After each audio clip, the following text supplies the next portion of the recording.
Hi guys, welcome to mind Wide. This is Wasir Rabbani. और Python playlist की ये video number I think 1 2 3 4 है। और इसके अंदर हम लोग डिस्कस करेंगे input and output. Previous video के अंदर हम लोगों ने देखा है कि किस तरह हम लोग डेटा किसी भी वेरिएबल के अंदर स्टोर कर सकते हैं और different type of data types क्या होती हैं। और इस वीडियो के अंदर हम लोग यूज़र से वैल्यूज़ लेंगे और उनको शो भी करेंगे, और उनको वेरिएबल के अंदर स्टोर करके हम लोग रख लेंगे so that we can use them letter in our program. So let's start. तो सबसे पहले हम लोग इनपुट आते हैं। इनपुट लेना क्या है? यूज़र कोई भी वैल्यू देगा और उसको हम लोग स्ट्रिंग में हम लोग किसी भी वेरिएबल के अंदर स्टोर करेंगे। तो इस चीज़ को कहते हैं इनपुट लेना। इनपुट लेना। तो इसका कोड हम लोग स्क्रीन पे देख सकते हैं। Name is equal to input brackets के अंदर डबल कॉलन के अंदर हम लोग लिख रहे हैं एंटर योर नेम। अब इनपुट लेने के लिए ये क्या चक्कर हुआ है? Let me tell you guys. Name हमारे पास एक वेरिएबल है। वेरिएबल का हम लोगों ने बना लिया। और इनपुट हमारे पास इनपुट फंक्शन है। इनपुट फंक्शन के अंदर हम लोग कोई भी वैल्यू जब हम लोग यूज़ करते हैं इनपुट फंक्शन को, तो कोई भी वैल्यू जो टर्मिनल पे टाइप की जाती है वो इनपुट फंक्शन जो है हमारे पास उसमें स्टोर होती है। And then it is stored in any variable. इधर हमारे पास नेम वेरिएबल है। और one thing to keep in mind is that whenever we take a value using input function in Python, the value is always in string type. Like मैं अगर कोई भी value लेता हूँ 10 20 30, लिखे तो मैंने ये नंबर्स हैं, लेकिन ये मेमोरी के अंदर या किसी भी वेरिएबल में सेव में करूँगा तो they will be saved in the form of string. तो हम लोग टाइप कास्टिंग को यूज़ करके स्ट्रिंग को इंटीजर या डिजायर्ड जो हमारे पास डेटा टाइप है उसमें कन्वर्ट करते हैं। जिस तरह मैंने ये कोड लिखा है तो टर्मिनल में ये चीज़ शो हुई है। ये थ्योरी पार्ट है वीडियो का। और जब हम लोग प्रैक्टिस कोड करेंगे तो उसके अंदर ये चीज़ें आप लोगों को ज़्यादा क्लियर होगी। लेकिन ये बेसिक तरीका है, लाइक शॉर्ट तरीका है इनपुट लेने का। सेकंड हमारे पास टाइप कास्टिंग हो गया। किसी भी डेटा टाइप को अनदर डेटा टाइप में चेंज करने को टाइप कास्टिंग कहते हैं। आउटपुट वैल्यू तो हमने ले ली। अब मैं यूज़र को कोई चीज़ शो कराना चाहता हूँ, तो वो किस तरह करेंगे? For that purpose we use print function. Print के ब्रैकेट्स के अंदर इन इन्वर्टेड कॉमास में कुछ भी लिखूंगा तो it will be shown as string. कैसे? इन्वर्टेड कॉमास या double quotations, whenever we use these, anything that we want to print will be shown in the form of string में होगी। जैसे मैं डबल कॉलम्स के अंदर 20 लिखूं तो 20 स्ट्रिंग होगा।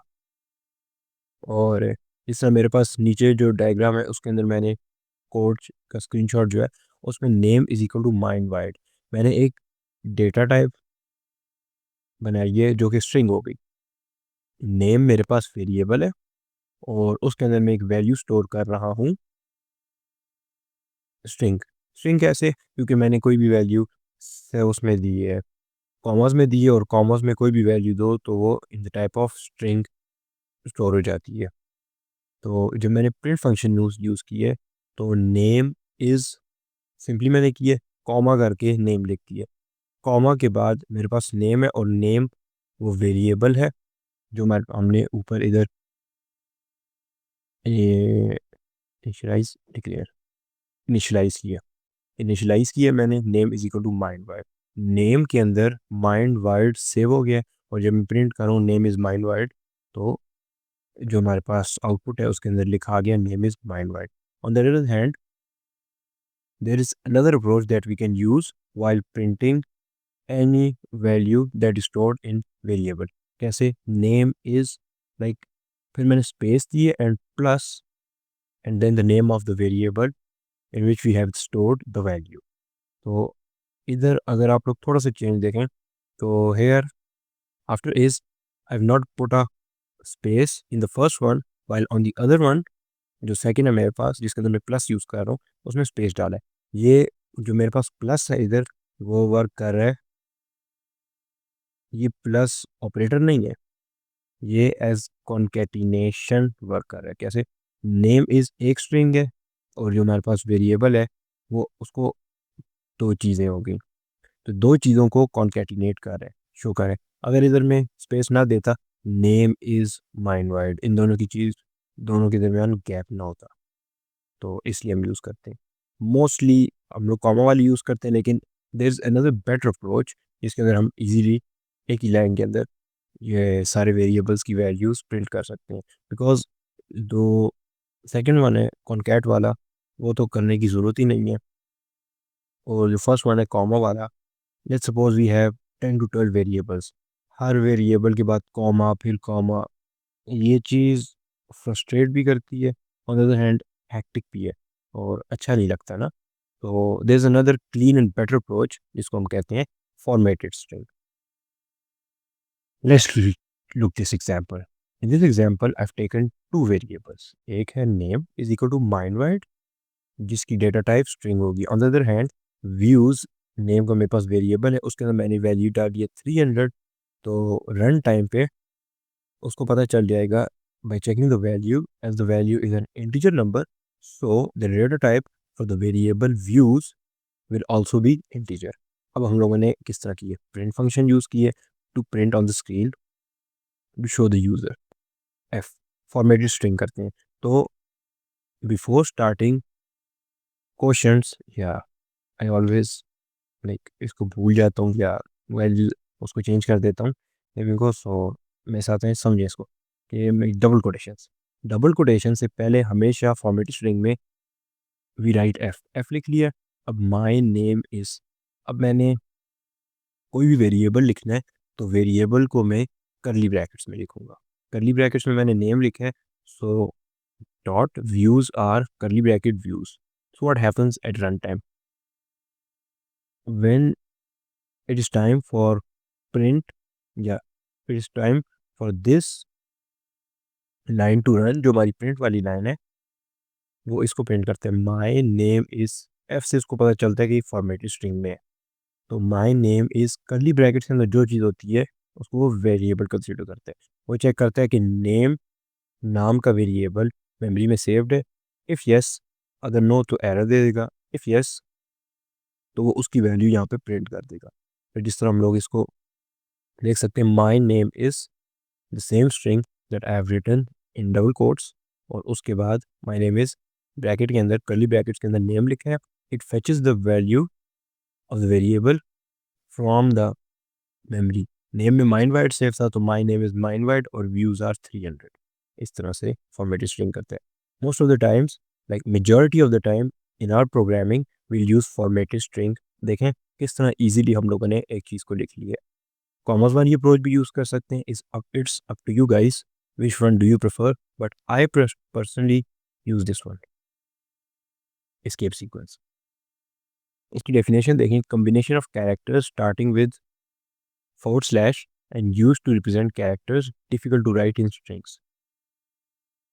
कैसे? अब मैं कोई भी स्ट्रिंग के अंदर वैल्यू लिख रहा हूँ, उसके अंदर अब मैं न्यू लाइन डालना चाहता हूँ, तो न्यू लाइन डालने के लिए हम एंटर डालते हैं, लेकिन जब हम कमेंट्स वाली वीडियो देखेंगे तो उसके अंदर वो चीज़ को इनवैलिड कंसीडर करते हैं। So there are certain escape sequences जो कि सर्टेन काम के लिए यूज़ होते हैं, उनका एक काम होता है, स्पेसिफिकली उस काम के लिए यूज़ किए जाते हैं और वो हमारी हेल्प करते हैं। कुछ हमारे पास जो ज़्यादातर यूज़ किए जाते हैं प्रोग्रामिंग में या हम अपने कोडिंग में यूज़ करेंगे, इनको एस्केप सीक्वेंसेस को, ये मैंने आपको स्क्रीन पे दिखा दिए। सिंगल कोट, जिस तरह आपको पता है हम लोग सिंगल कोट या डबल कोट्स के अंदर अपनी स्ट्रिंग लिखते हैं। Let's suppose I start my string with single quote. Single quote में लिखता हूँ my name is XYZ।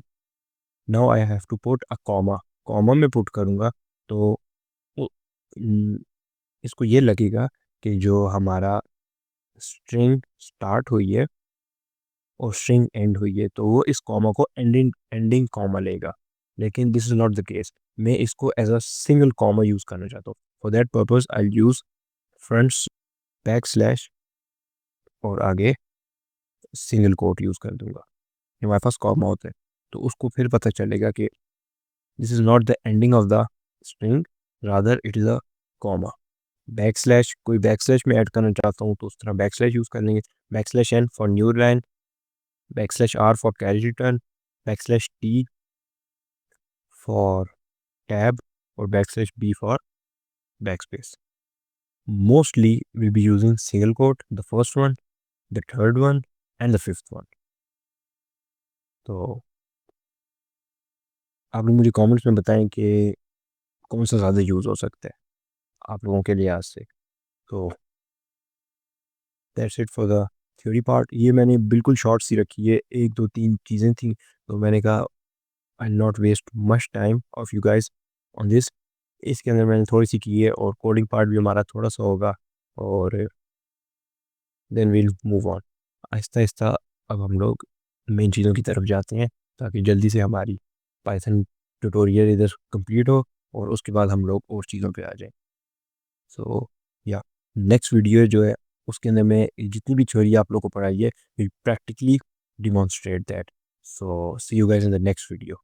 Okay.